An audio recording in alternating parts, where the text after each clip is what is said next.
David. Yep, line soloing, improvising. That's what I wanted to take my attention to. And whenever I think about it, getting someone into this sort of pop, jazz, swing thing, I always think about where should we start, because usually the biggest challenge is not the usual things. Blues is fairly easy to defend. There is a certain vocabulary of the style. There are certain things that can be very easily and quickly mastered. Certain elements of going through the chords and things to get away with maybe not necessarily paying attention to the whole harmony as it is. But when it comes to something with actual changes, maybe the biggest difficulty is whenever we go to minor keys. And I think that Softly, that I just played a couple of phrases and lines over, is one of those really, really good starting point tunes, because it gives a very, very clear idea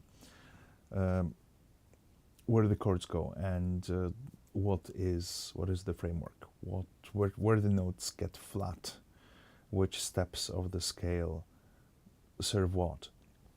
So I'll be playing in C minor, and we'll compare just one thing to have a look at the chords, and obviously chords will drive the line, and we'll see how much we can ignore, how much we can take for granted, and what are those things in this particular case. And then maybe we'll have a look at rhythm changes, at rhythm, because this is something that is, again, a very, very good jump start in understanding what is change, what isn't change, especially on A section. And actually we can set rhythm changes and softly side by side, because softly is 1, 6, 2, 5 in minor key. In this case, I would play C minor 6. This would be my chord. Why not C minor 7? In this particular case, our like minor tonality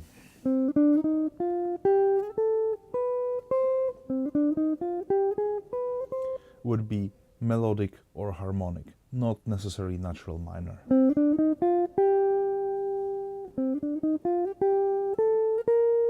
This was Dorian, right? C minor 7.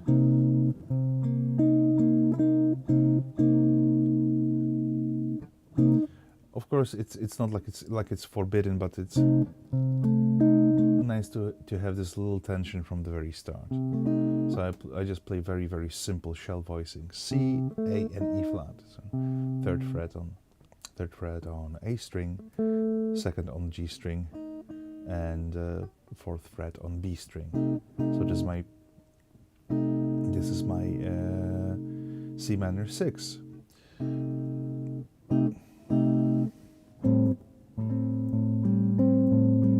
Second chord is A half diminished, or A minor 7 flat 5.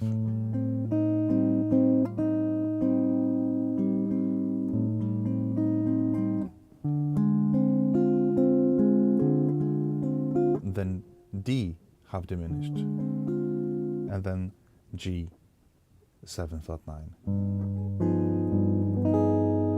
And now with flat 9, I actually play flat 13 chord, because it's just better sounding voicing on a guitar when we just play. It's a little bit, it's a bit of a problem. Flat 9 on guitar is a little bit ungraceful to voice, and most of the guys that I always followed and watched, guys like Bruce Foreman, all my big heroes, Barney Castle, Joe Pass, Herb Ellis, usually when it comes to play this dominant in a minor key, they like to reach for this sort of altered sound, because in reality what we might have would be just diminished chord with G in bass for G7. So I have root, 7th, 3rd, 5th, and flat 9. And it works when it works. So it means that it works when flat 9 doesn't collide with something that is in the melody. So flat 13 also brings this sort of tension that wants to get resolved. It's a perfectly workable chord in this case. Other options, of course, all 4 diminished. So the one with A flat on top, B, D, and F. I mean, they're all technically flat 9. G7 flat 9 just inverted. Depending if I need to be around root or not. When I'm comping and I want to play G in bass, my options are fairly limited. So I this one doesn't really sound nice, but well, it's again, it's workable. It's not end of the world. So I possibly just would go with this flat 13 chord, which by its nature also contains a flat 9.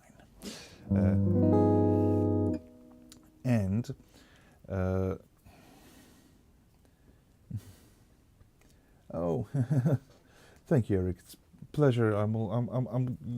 I started doing this little live chats. They're completely unscripted, unplanned. It's just trying to get my thoughts together as a little bit of shuffling certain ideas before I actually sit and work on the series around January, possibly, when it's all like put together in a more with more method and order. to it. Right now, it is what it is.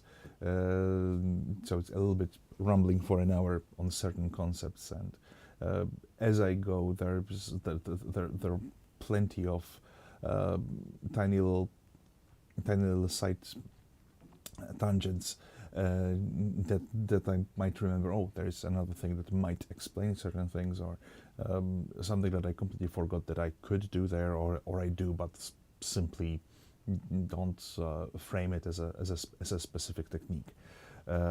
So we are stuck on this thing. Why flat 9 and why flat 13? Well, because it sounds tense enough. It's diatonic to the key, and it fits perfectly well in this particular case. We have E flat, A flat.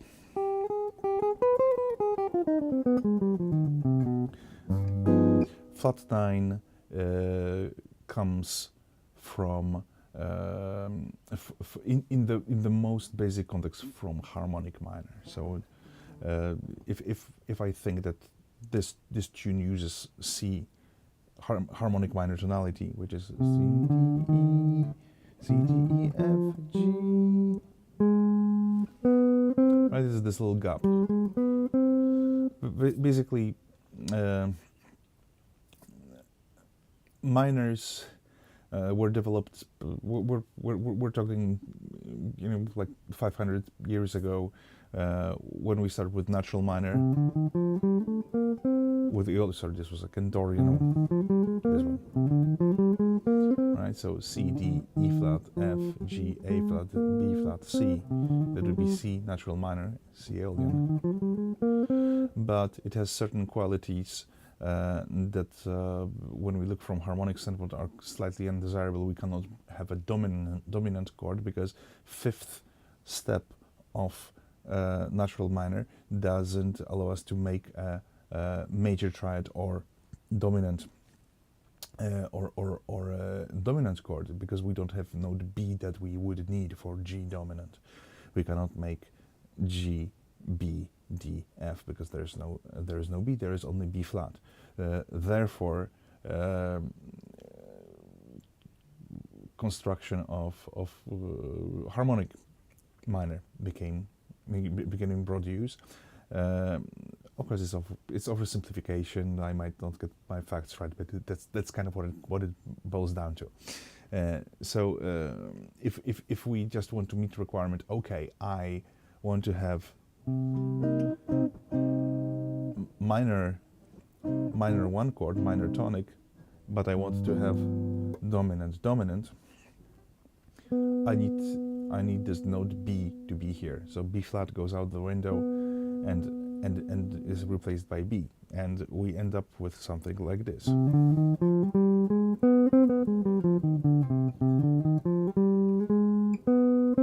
And here the problem is that we have a gap in sound. It's a gap of third, all right, of minor third between two steps of the scale, which means that it's fairly hard to play melody using this scale without doing a quite significant jump.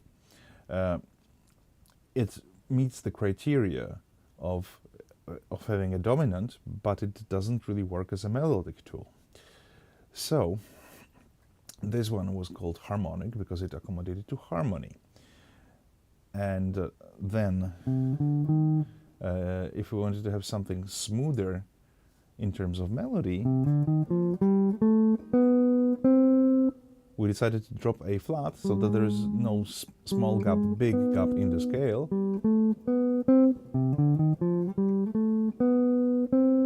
So we ended up pretty much with major scale with flat 3. This is called melodic minor.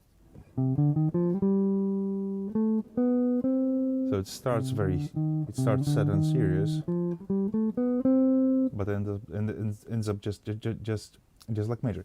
In classical music, we use those things usually in context of composition that whenever a line went up,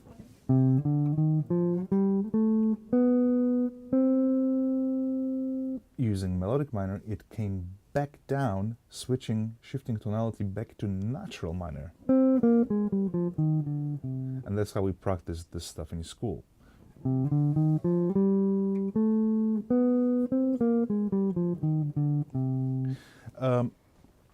It's not necessarily like that in jazz, though it's quite interesting and perfectly usable tool if there's time to think about these things. I mean, I don't think in scales as melodic tools at all. I'm mostly, I think in terms of threading melody through chord tones. But these, natural minor, harmonic and melodic, are a bit of an explanation, a bit of a backdrop why chords are what they are and why we use certain ones but not the other ones. So for example, minor 6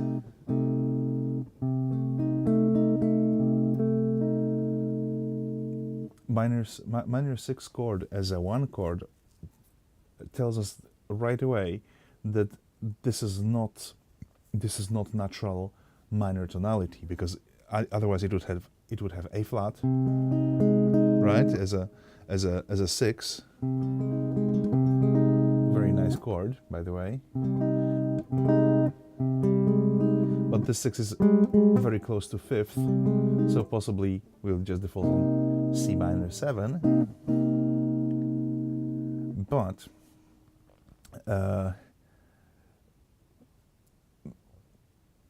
harmonic minor would have major 7, which is actually great sound. Slightly tense, but really nice, right? It's like having augmented triad on top of C. So in this particular case, I have C in bass, B natural, E flat, and D. So major 7, 3rd and 5th. The problem is that as a one chord, it's very unstable. This thing wants to resolve, right? So what would be the solution not to have this tension here, and also not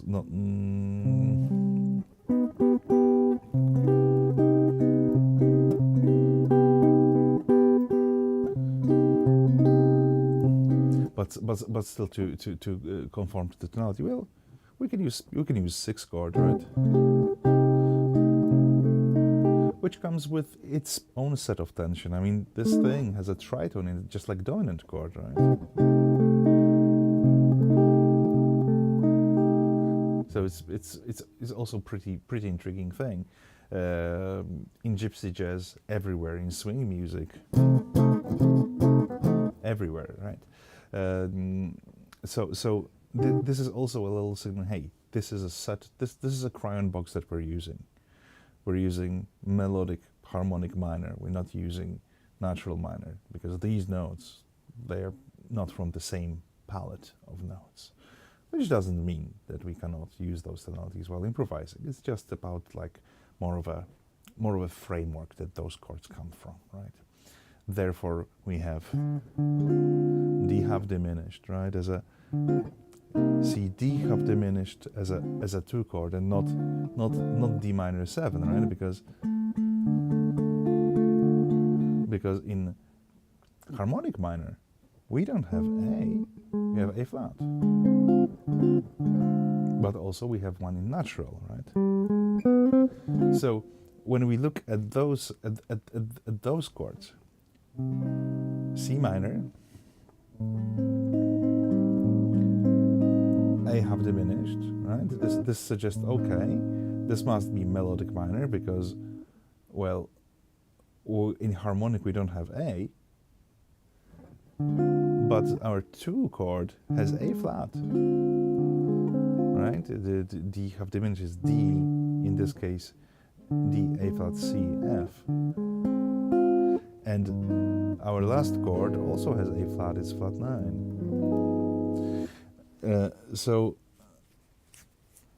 the sixth chord that we have here,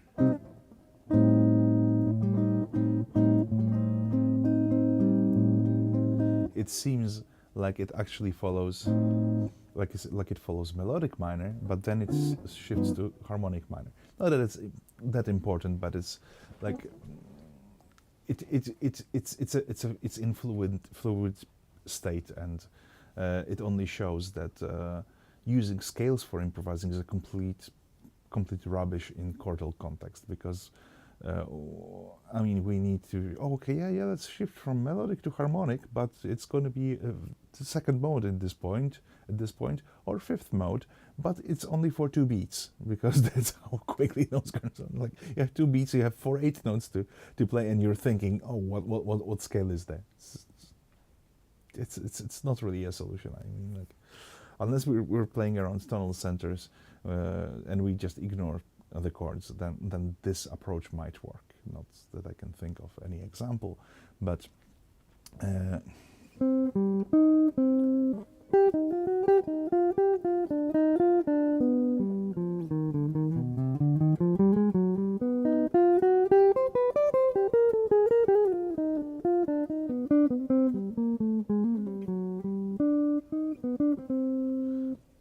okay, these lines over this one minor 1 6 to 5 in this particular case. So C minor 6, A half diminished, D half diminished, G flat 9 flat 13.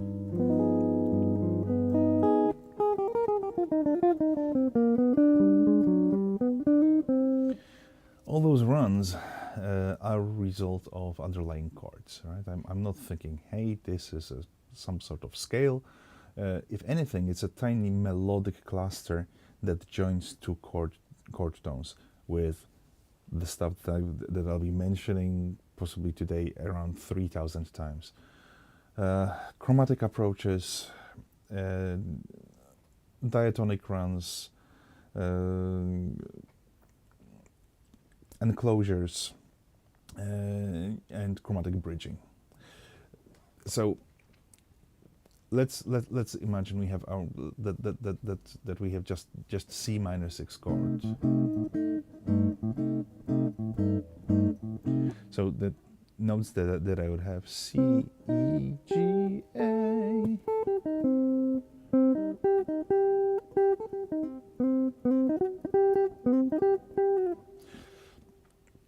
Now, plenty of things that can be done just around those. These are my goalposts. These are my safe resolution points. These are notes that are being played by a rhythm player, right? And root is being played by a bass player. This is my safe spot of resolution. I don't have to worry too much. These are not the right notes. These are notes that don't produce any tension against whatever I play. And also, whenever I play a melody, they just outline the harmony. If I don't play anything else, I'm making a statement. I know what the chord is.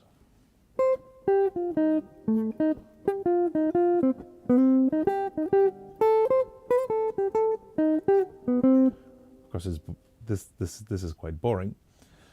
Hello, Duke. So let's start with the simplest and most familiar stuff. Tiny little melodic blues ideas. They work quite well.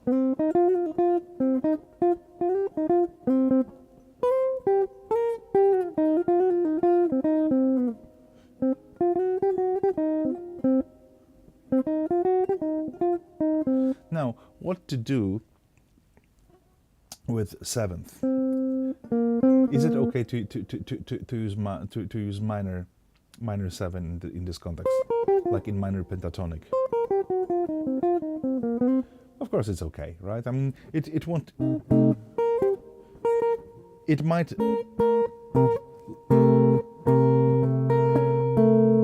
clash with the chord, but if it's done as a passing note,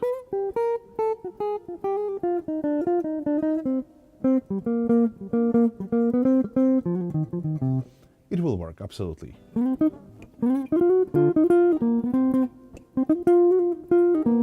Right? In context, when I'm just approaching my root chromatically.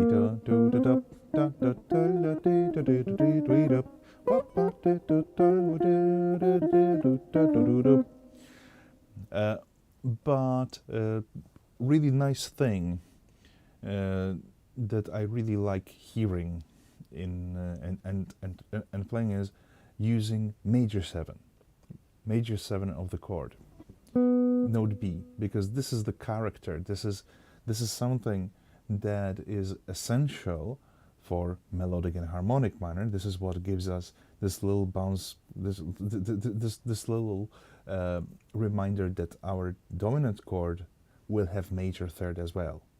And what is what we're working on softly, on playing lines on softly. So we're doing minor 1 6 2 5, C minor 6, A half diminished, D half diminished, G flat 9, G7 flat 9, and it's right now we're discussing very basic concepts of just how to get away, how to cover our asses when the tune is called, how to get away with playing simple things and not so simple things. Which notes sound interesting over this? Okay, so I started with little blues phrases.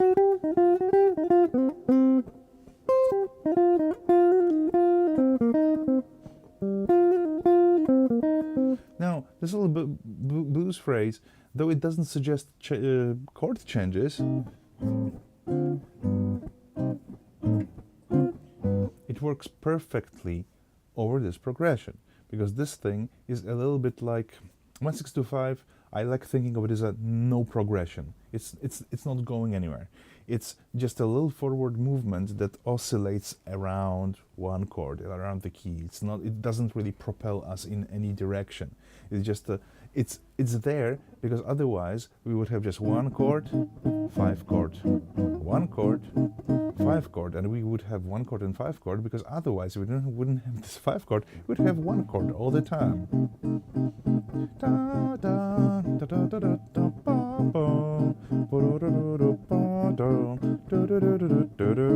Right? No problem. We could use it as a comping, but if somewhere about 100 years ago, 140 years ago, people developed taste for forward motion in harmony.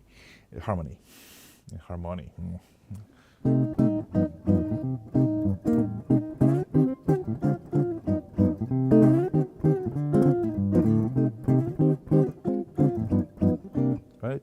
Those little things that this is actually the second chord that I play is just an inversion of C minor.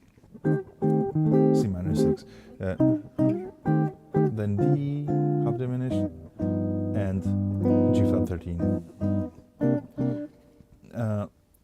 Just to give it a little bit broader motion and also set up environment for improvising with slightly more colorful thing. And this is the problem. Thank you. Thanks, Ed. Great to see you. So the idea is that we want to see through those chords. Whenever we see certain things like 1 and 6 movement, I like thinking of, okay, this is 1 to 6, both in major and minor key. This is not really a chord change. It's more like revoicing the same thing that is already there. Yes, root changes slightly, load, tonal center is shifted a little bit, but not far enough. It's still right. Let's see. This is my C minor 6. It consists of C, E flat, G, and A. right? C, E flat, G, A.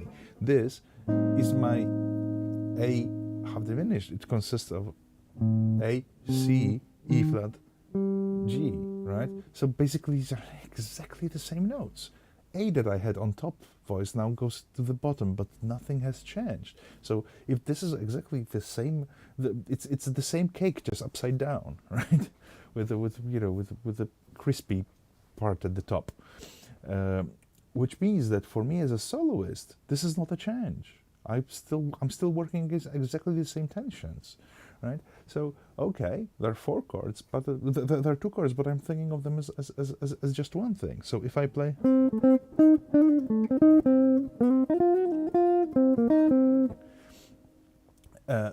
this line will work on both of them. Now, fun thing, because first chord was C minor, little bluesy phrase.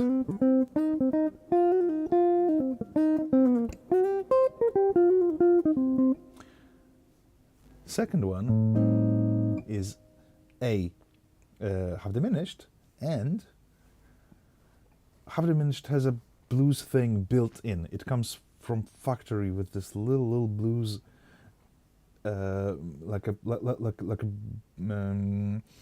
blues melodic cluster. So half diminished, A, C, and E flat. Da, da, da, A, C, E flat. If I approach this last E flat through D,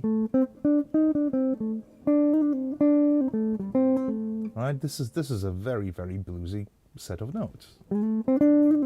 I have root, third, fourth, and flat 5, blue note.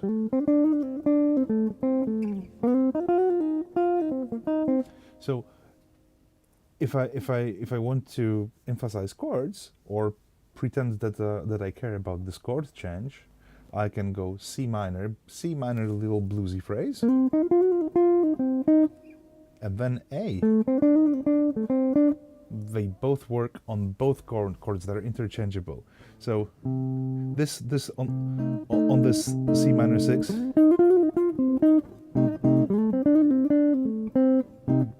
right there.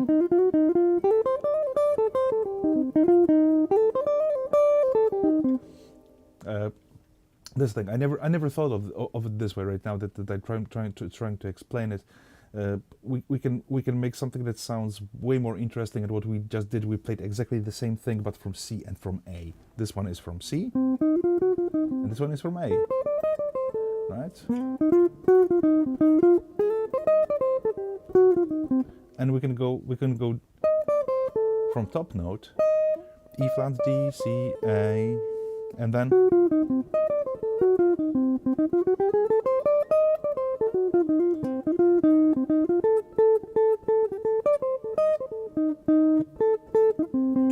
right. These are all notes of C minor 6 chord with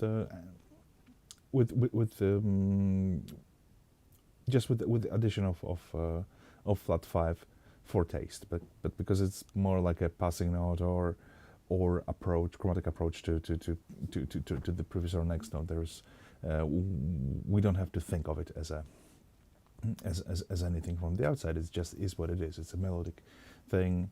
We can do blues on minor chords. It's a given. It's fine. It's a character that hangs over all of that music, right?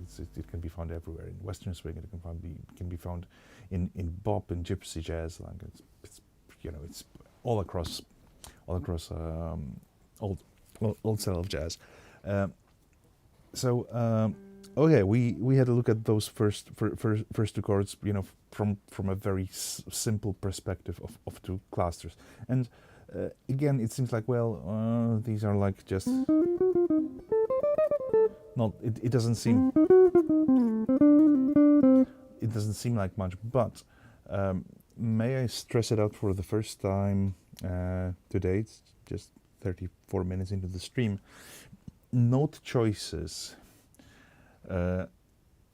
Note choices are like verbal communication among humans. It consists just of couple % what we try to deliver.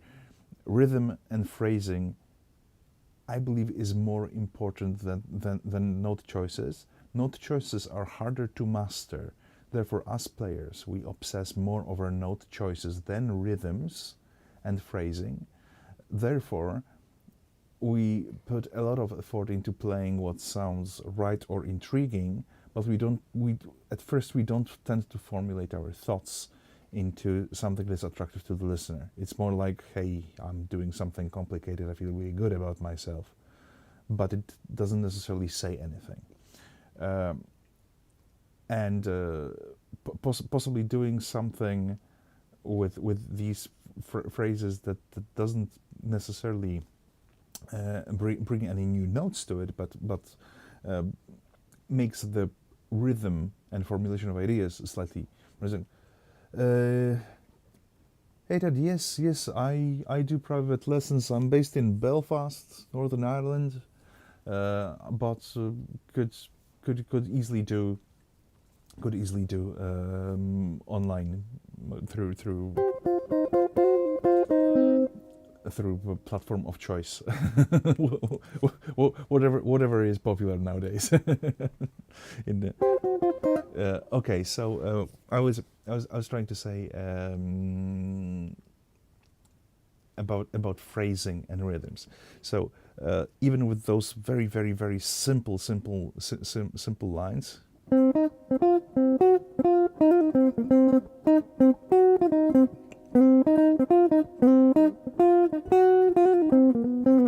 Right.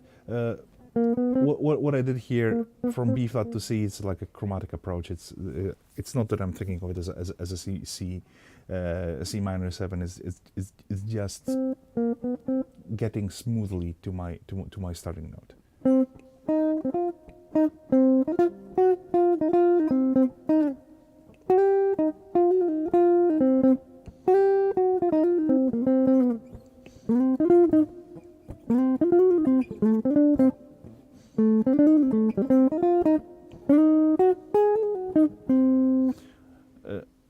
So just putting little groups breaking this rhythm. I mean, my motif that I started is just 2 notes, right? Then I'm shifting rhythm, so I'm just bouncing of the notes of this little half diminished cluster.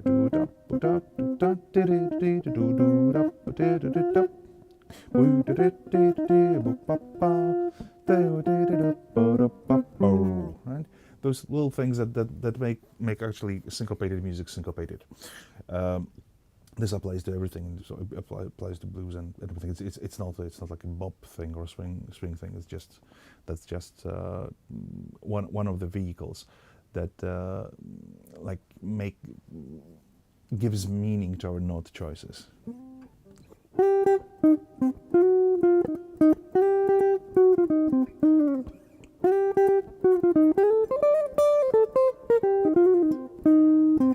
Right. So far, of course, it doesn't sound like there are any chord changes. I'm pretending that there is C minor, and A.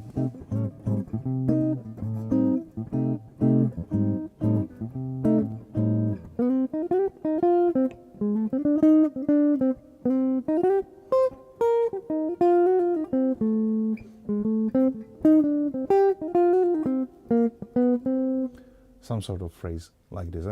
Basically what I'm doing is just mixing and matching little rhythms around those the same idea played from C, E flat, F, G flat, A, C, D, E flat. Now, next 2 chords, D half diminished and G flat 9, G flat 13.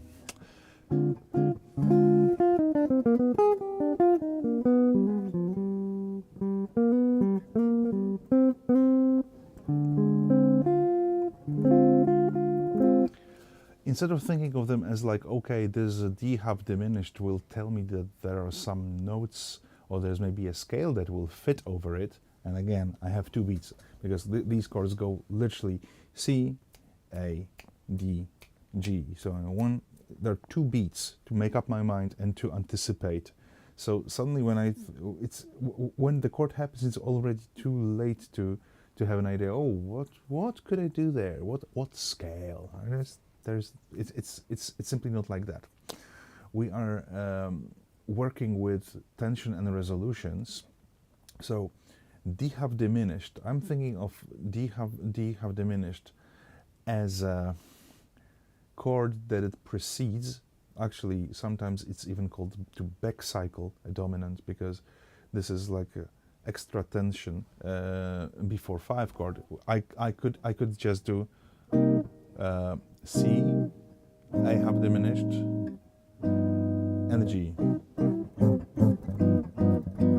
C, A, G. Right? There's this D half diminished is just extra movement that introduces this chord. But functionally, they are very, very, very close. How close? Well, to the extent that sometimes when we're comping, D half diminished is D half diminished, but I play D diminished instead of G flat 9. It's just 1 note of difference. The C goes to B. So I like thinking of this 2 chord. This is just suspended. This is my next chord just with suspended 4th. Is this a little sounds like some organ church stuff, right?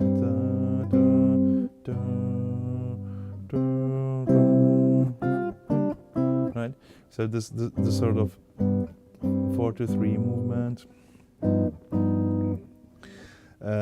Therefore, again, it suggests that if this is our context for playing a line, possibly most of the stuff that I play on this D half diminished will also work on next chord, or quite the opposite. Maybe I can just skip it altogether and go straight to my dominant, the G, and ignore that D half diminished never happened.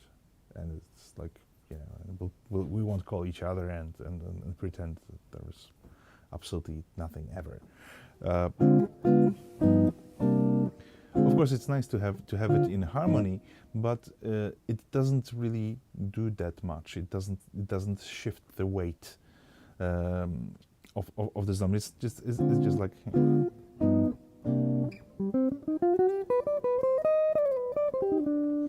Nacho, thank you so much. Pleasure.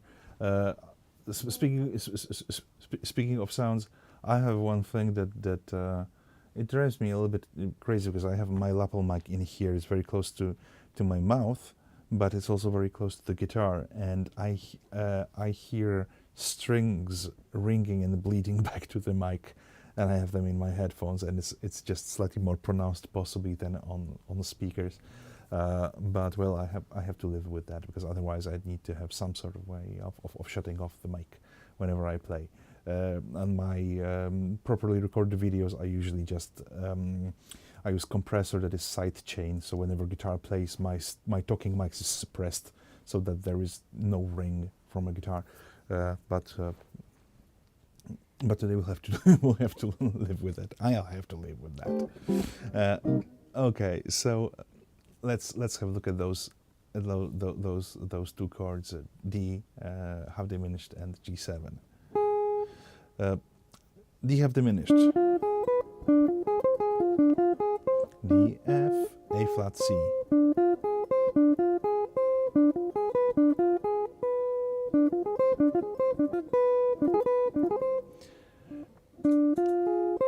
On D half diminished, I can just play, I'm playing this arpeggio. On G flat 9, I'm just moving my little note from C to B. And right now I'm just doing this it's not like I'm gonna sit and play my blues on the first 2 chords and then right? It's just to show how where this difference is. It's just between C and B. What line would I play there? Let's possibly something like.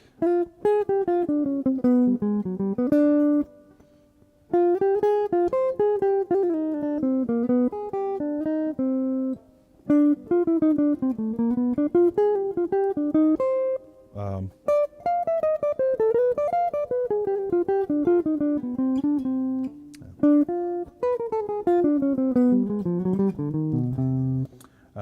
okay, what I'm doing here, where all these notes come from. I'm thinking about the sound, really. That's the main thing. And after I play it, I can explain what I did there. But it's like explanation is not what drives those lines. So let's see. First chord, the half diminished. By the way, easier way if this half diminished thing is not too obvious at first, we can also think of this as F minor 6, same chord, just played from its 6, right? We take D half diminished, and I started on F. It's just F minor 6.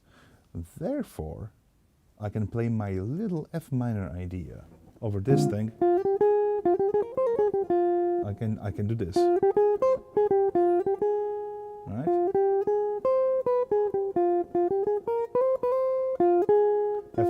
This is F minor triad.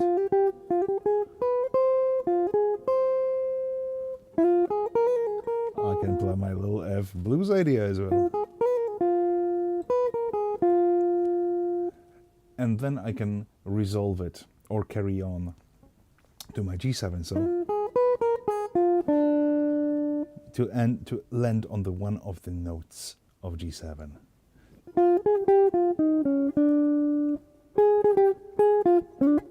So this is my D, G.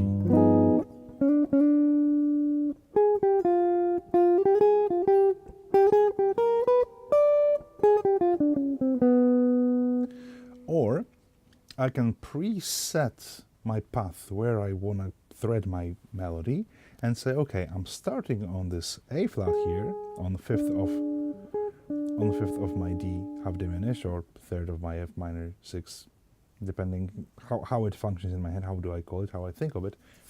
Exactly the same thing. And I want to thread a line that here I just go diatonically. A flat, G, F, and then from D,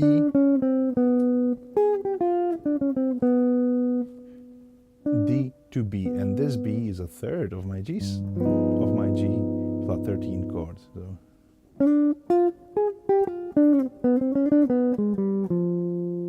And it's a good thing to remember that the chord that we are ending here, G, flat 9, flat 13, flat 9 is the main tension. Da, da, da, da, da. This is the tense note that makes this chord what it is. And it just happens that this flat 9, A flat, is also the note that we had here in this little F minor cluster.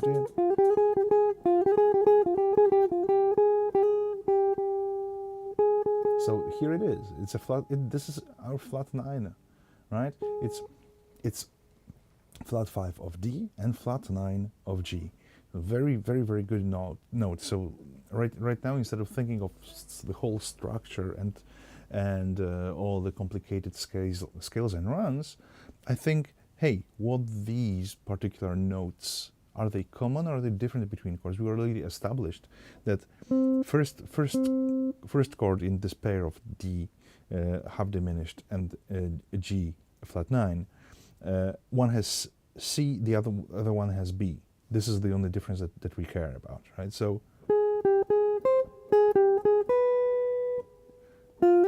So I can play the same phrase. One will have C, the other will have B.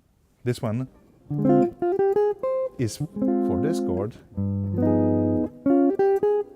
and this one, F, G, A flat, B, is for this chord.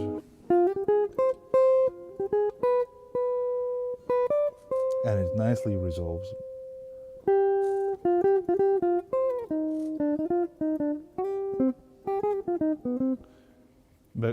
Back to the chord. When we look at the melody itself, it's also a very great indication of what chords are doing, because this melody is strictly chordal, right?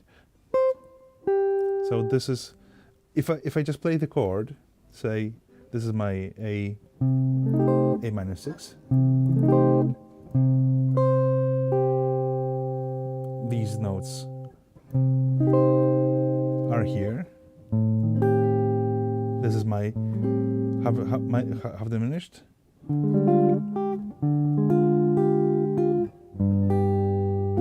G7.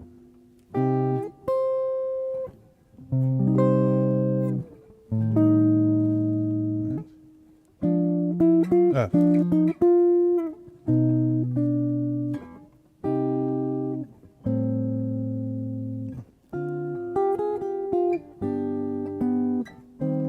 Right? I just played chord shapes with chord melodies, and they simply belong in this melody. So if I and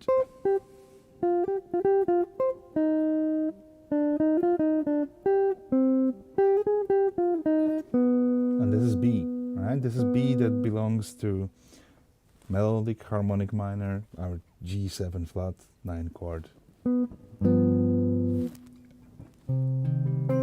And C that belongs to C.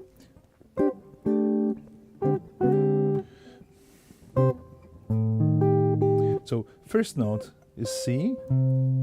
So C is the root of C, obviously. Then we have A half diminished, and we have note G. So it's 7th of this chord. It's here. Then we have D, F over D chord. So it's here. And the G over G. And then we have root and C and E flat, which is flat 5 of the second chord, and then we have D, root of D.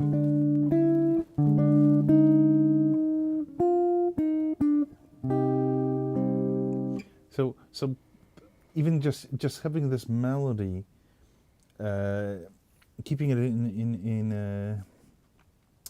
in my head while I'm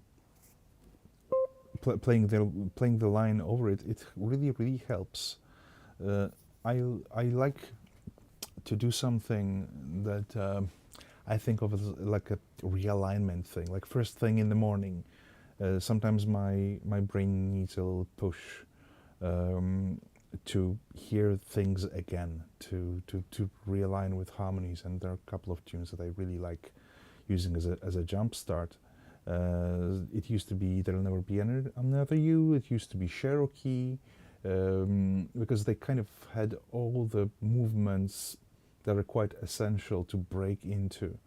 And my approach is it's more intuitive, therefore I'm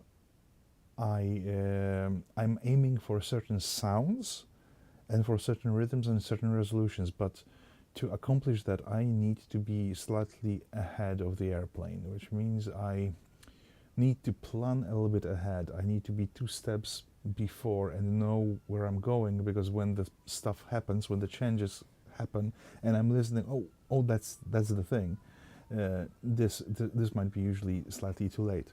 So sometimes I like to do something like a machine gun exercise, which is just playing even 8 notes through chords. It's not really improvisation, it's more like an etude, but to force myself to always play some sort of working idea, no matter what. So it would sound on softly, possibly it would sound something like this.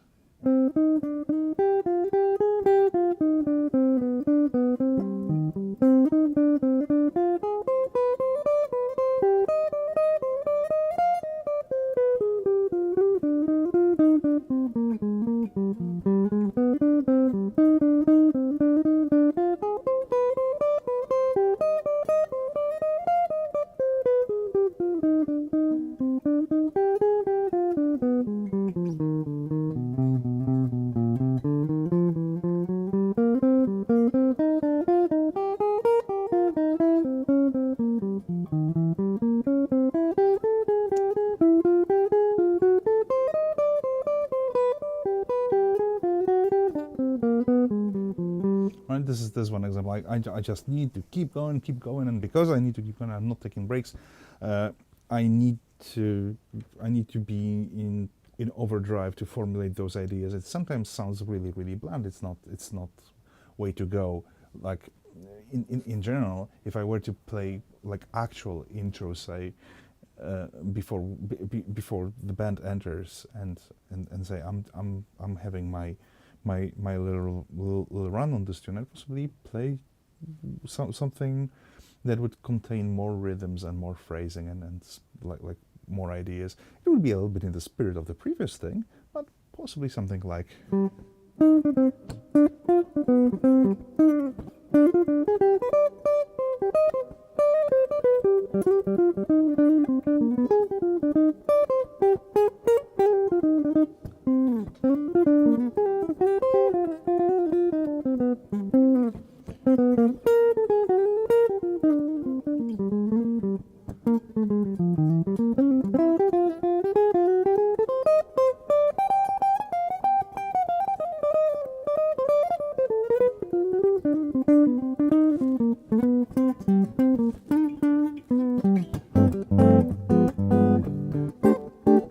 Into the head, into the melody, or possibly something way worse than that, or maybe better.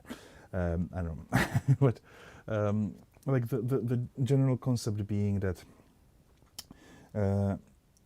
I sometimes I really like to play to play melody without backing, like a complete breakdown. Sometimes when I do a little duo gig with my partner, he's a saxophone player, really neat saxophone player. We used to do little breakdowns during the tune when we both improvise, almost New Orleans style, but it's slightly more structured. It sounds a little bit like Bach's organ fugue, where say on a tune like All the Things You Are, I would play line of sorts.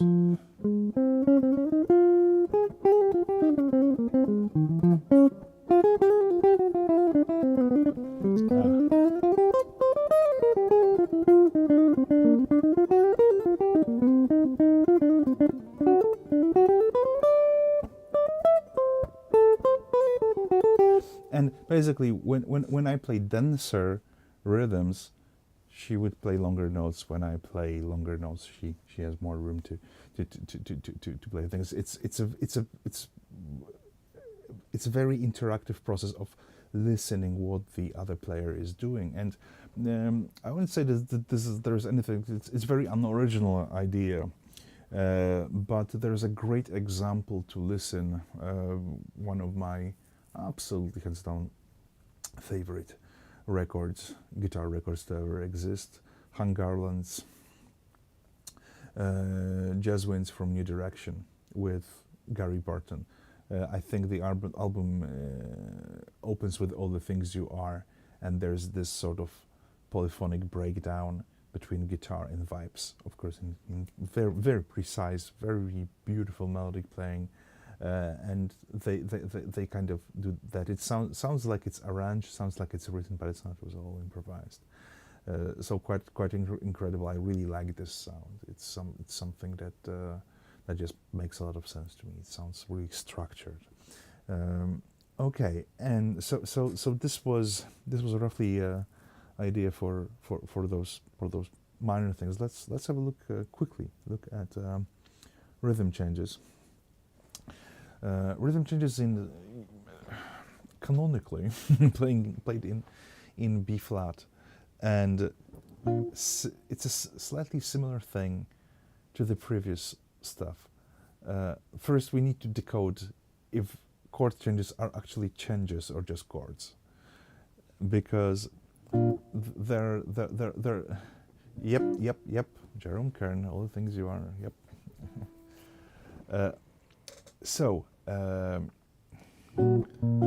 And now we're heading to Gershwin. Rhythm changes 1 6 to 5 in B flat.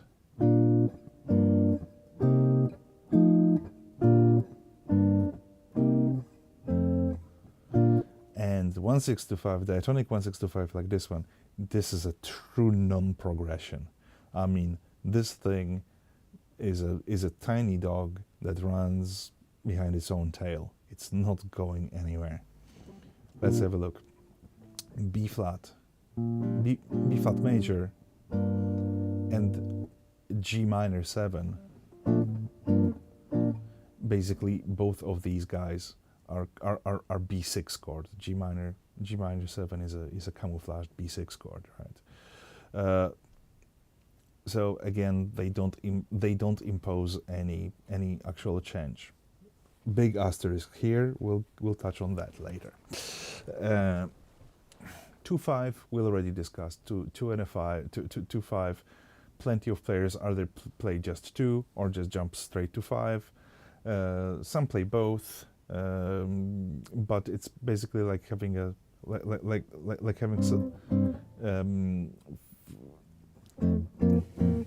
We're going to C minor 7 and F7.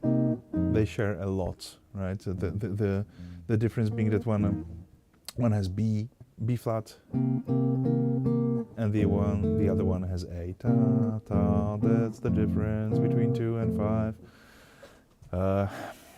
So if I'm not anywhere those notes, I don't have to worry about them, right? Now, when it comes to lines, we can approach it however we like.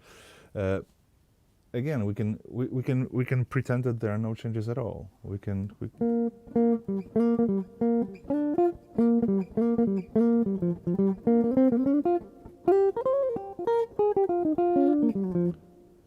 play blues.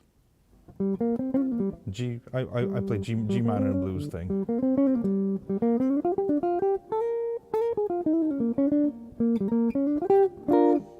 G minor or B flat major blues.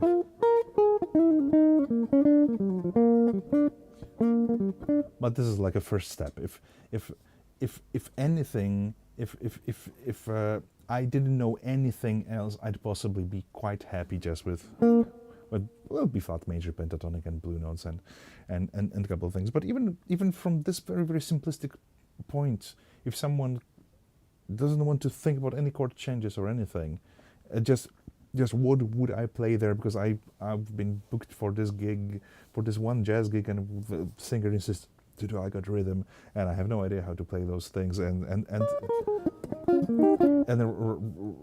you know, rock and roll bands don't seem to work what to do there. So even stupid B flat major pentatonic with blue notes and chromatics can save the day.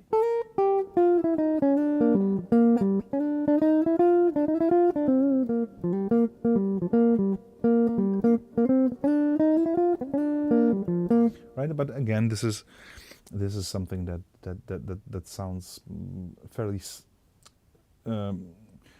anchored to B flat to tonal center. It doesn't suggest that there are any changes.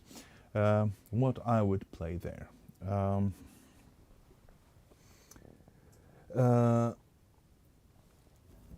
Nacho, I have a plan to get all those ideas in one place, because there's a question if I thought of making a jazz instrumental video.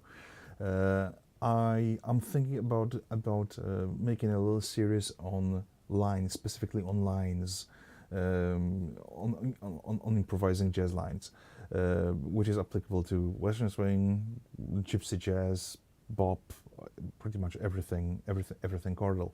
But it's gonna take some time. Possibly I'll start working on it in January, and I want to have a nice PDF with all the concepts, because usually whenever I need to put anything on screen or sync backing tracks to it, the problem is that recording raw material for 10 minutes takes me around an hour. and editing is another 3 to 4 hours with adding everything. Not even counting rendering time. Not that I'm lousy at editing. I just hate hearing my voice, and I procrastinate as much as I can, so I don't have to see myself and hear myself mumbling. But yes, it is in a pipeline for now up until New Year's Eve. I'll possibly just stick to live streams for a bit.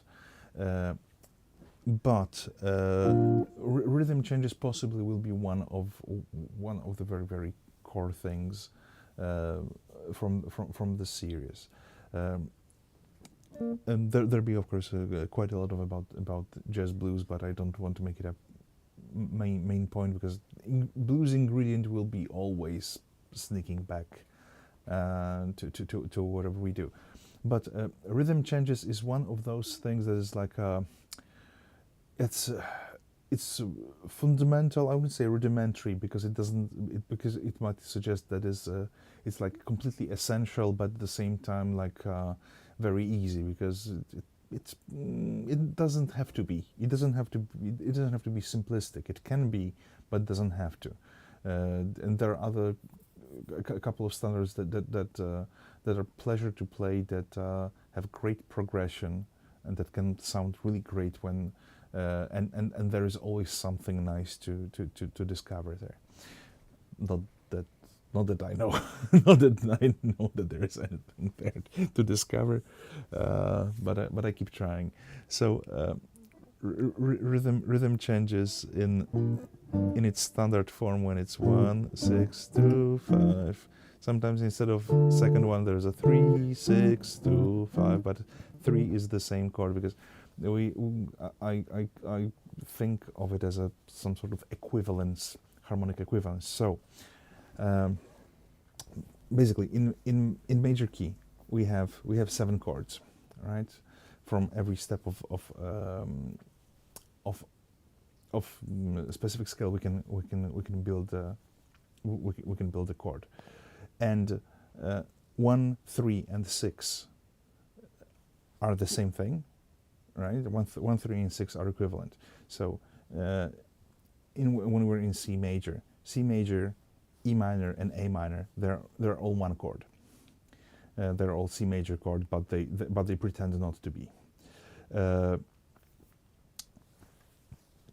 2, 4, and 6 are also the same thing. They're subdominants, and 5 is 5. That's the dominant, and it does its own thing. Though when we look at B half diminished, like well, it looks like it contains quite a lot, quite a significant portion of G7. Well, yes, it does, but and it contains tritone as well, right? But it's actually closer to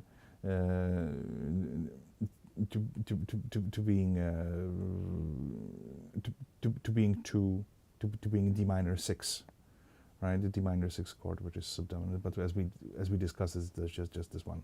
There's just this one note of difference that makes them what they are. So we don't have to really worry too much. And actually, D minor 6. D minor is G7 just revoiced, right? But when we consider tonal centers, let's give it G's a dominant, and to his subdominant 7 and 7 half diminished is also subdominant chord, right? Because we think of it as a minor, not as a diminished. Blah blah blah. Depending, yeah. Same elephant measured from trunk to tail, and tail to trunk. Same week from Tuesday to Tuesday or Friday to Friday. That's pretty much what it is. It's the key thing is to make thinking, to not think about things. We can explain them. We can maybe memorize them easier when we remember where they come from. But in practice, I think that actual thinking about what's underneath only gets in the way. Okay, so rhythm changes.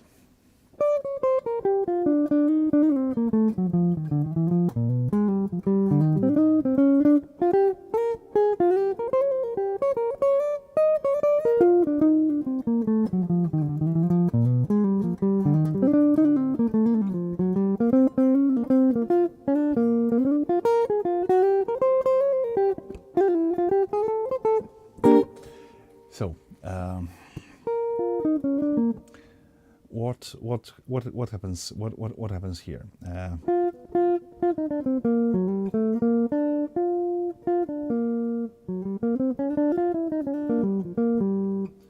Just B flat major chord. I do a little chromatic bridging between fifth and third. Some chromatic approach to third.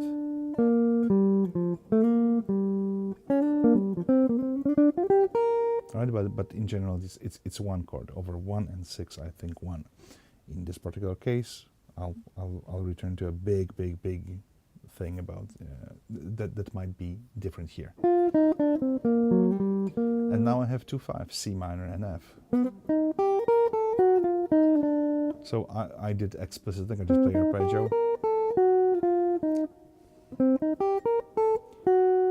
through flat 9.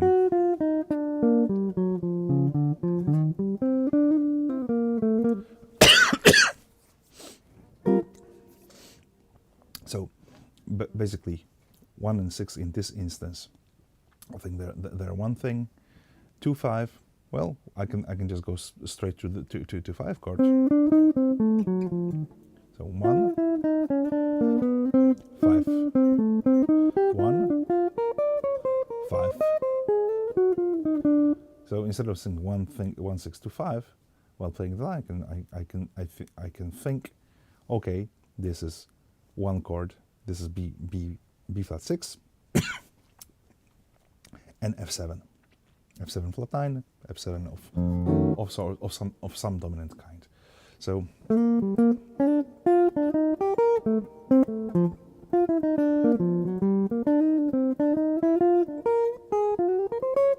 then in the rhythm changes there is this little tail, B flat,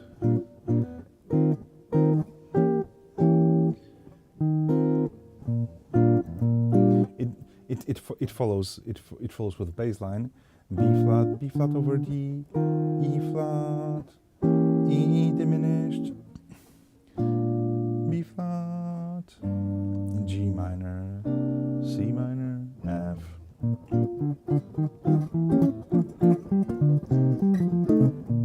So it's 1 6 2 5 2 5 1 1 over 3 4 finished. Right before it goes to the bridge. So this thing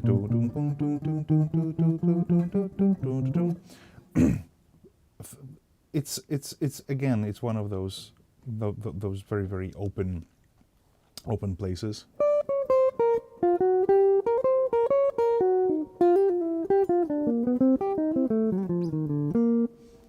So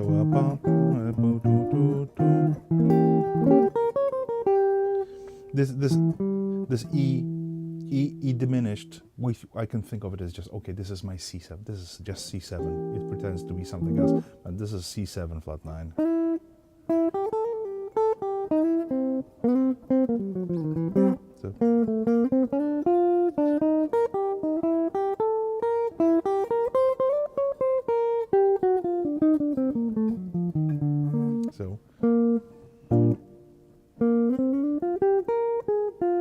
So B flat and B flat over D is the same chord. It's just line change, so I can do the same thing. Oh, sorry, this is B flat 7. So let's make it sound like it's 7.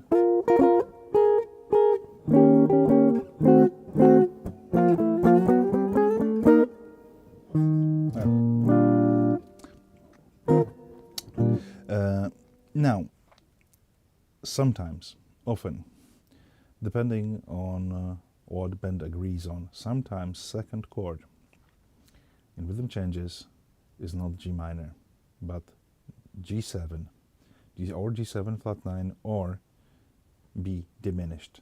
Same thing. And it sounds like this.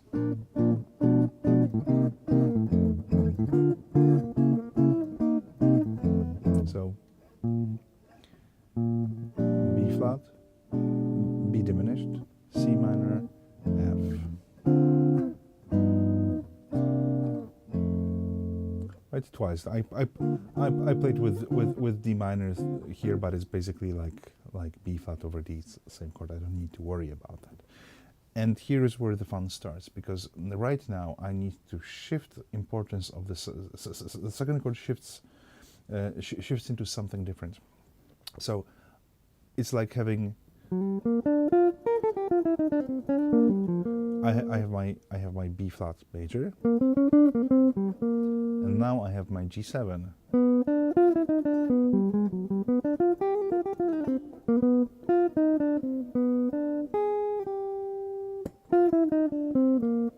It happens here, right? This is my B flat,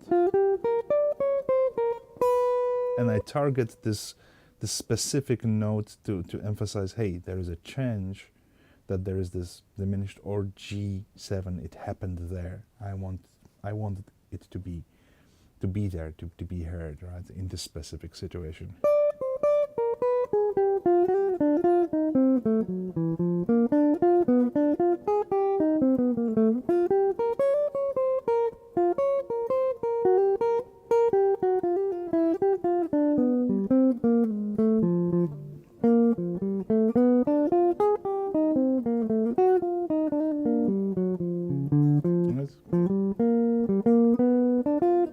So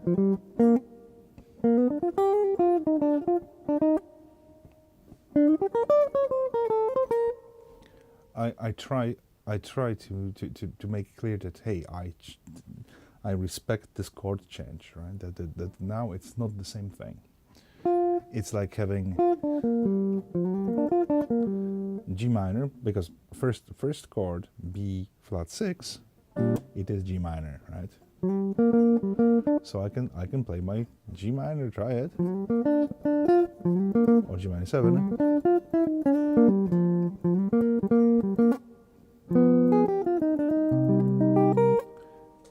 Thank you, Ted. It's a pleasure.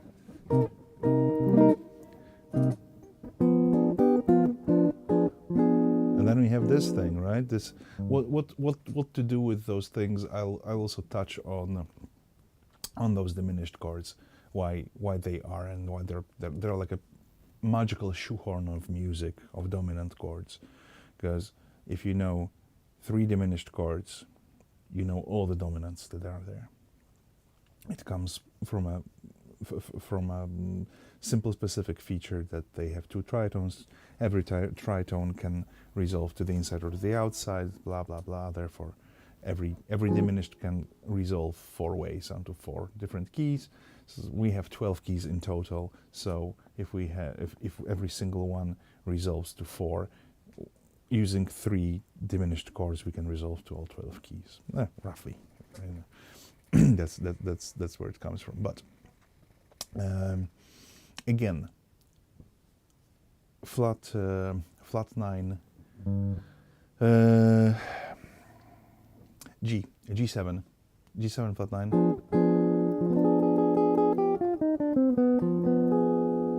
and F diminished, B diminished, D diminished, A flat diminished. They're the same thing. So if I play my B flat 6, my B diminished, and then my C, and then my F, it's exactly the same thing as I would replace the second chord with G7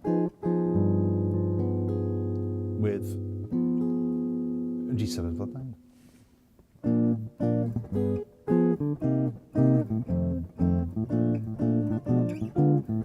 Yeah, but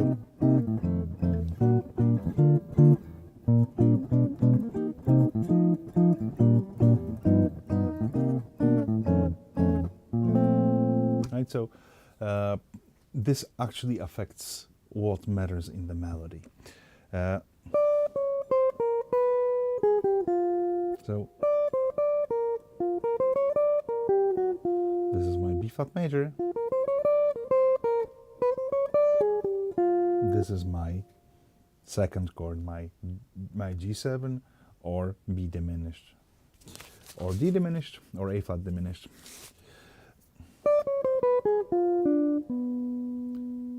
and then it's my C minor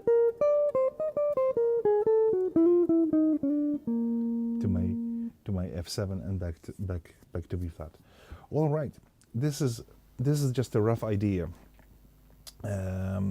I'll should do a big thing about rhythm changes and get all the ideas from simple ones that don't take too much workload to slightly more elaborate,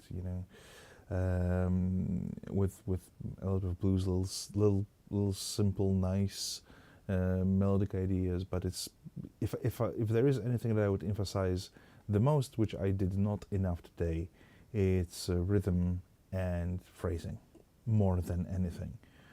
I can play one note solo that possibly would catch more attention than elaborate thing if it's lagging in time, if it's not properly phrased. It's sometimes I have this little idea in my head, like to play guitar like a drum, to play like it's a drum solo.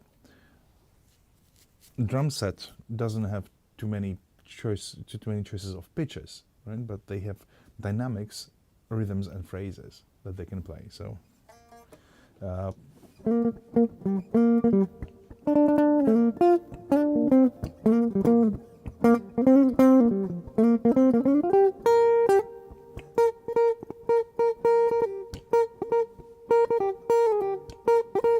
Also, Oleo by Sonny Rollins, right, which is a contrafact melody written on progression of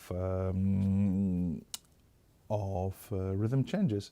It's actually very, very simple melody that is almost like a drum, like a drum solo, drum pattern, and melodically it's offensively simple, but rhythmically and phrasing-wise, it contains.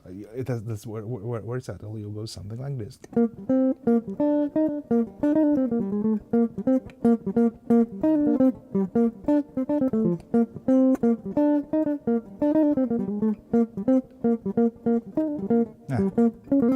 So.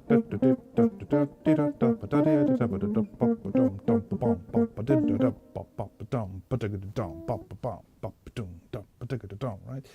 It's almost like something that Gene Krupa would play, or Buddy Rich. So, and melodically,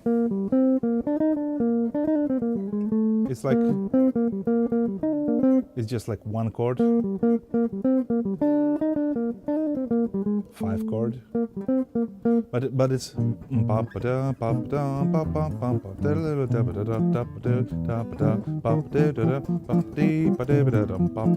right. So it makes sense over rhythm changes, but when you look at the melody, it seems really static, right? But what makes it work is phrasing and rhythms. The hardest thing to teach and the hardest thing to learn. The note choices are relatively simple, and the longer I do it, I really think that most of players that can get into this, they obsess too much. They put too much attention into note choices and too little into phrasing. Playing things that are simply. Well, I think they just don't leave enough impact on listener. It's the same good old rule that less is more and less is Paul. And, okay, I think that's where I'm gonna wrap it up for tonight. It's been an absolute pleasure having you, all of you.